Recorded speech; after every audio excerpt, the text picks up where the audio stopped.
Step by step on how I achieve this kinky wig. For some of us, I will say that, oh, it is scanty. No, it is optional. It is for my personal use, and I don't want it to be bulky. That was why I made it to be scanty this way. So after I finish wearing my cap, like my ventilated wig, I wore it. I have to pin it.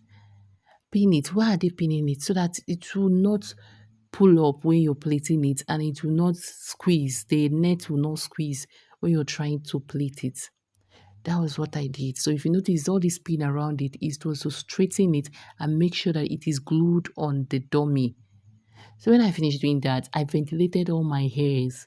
Yes, all the hairs that have been ventilated, I plaited it one by one.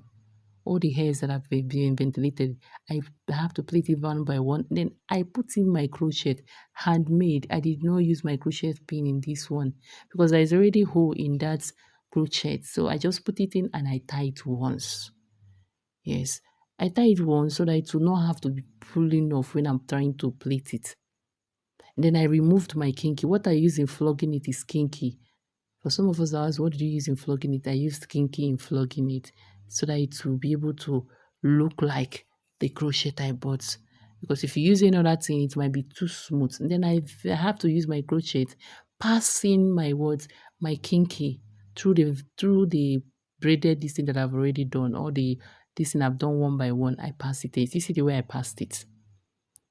Then I folded the hair because it's too long. I folded it. After finish folding it, I have to flog it together, like flog it around it to reduce the length of the hair. Since the hair is too long, and I know I wouldn't want to plait the kinky to be very long, so I have to reduce the length of the hair by flogging it around. And then when I think it's okay, the size I want, I pass the remaining one to myself. I hold it with the other hand, and then I start flogging the kinky around it, just like as if you're plaiting a thread. Do you understand? But this time around, you make sure you don't give a space. That's the very part that most people don't understand. Don't give a space so that they will not notice the difference between the kinky and the crochet. Do you understand? So that's how I plugged it till the end. And another part that you need to observe very well is the ending part. Some people will tell you to tie it. No, don't tie it. To me, I don't know for other people.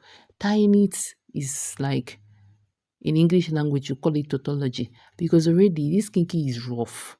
So all you need is continue flogging until you get to the tiny part. Then you use that tiny part and run it and run it and run. The thing will automatically tie on its own. It will not even lose. It's not very smooth that it will just lose out. No.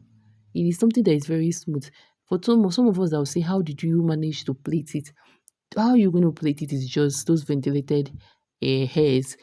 Just cut it according to the box you want. If you want a triangle, you cut it. But make sure that the front is tiny. Do you understand? And the back a little bit bigger.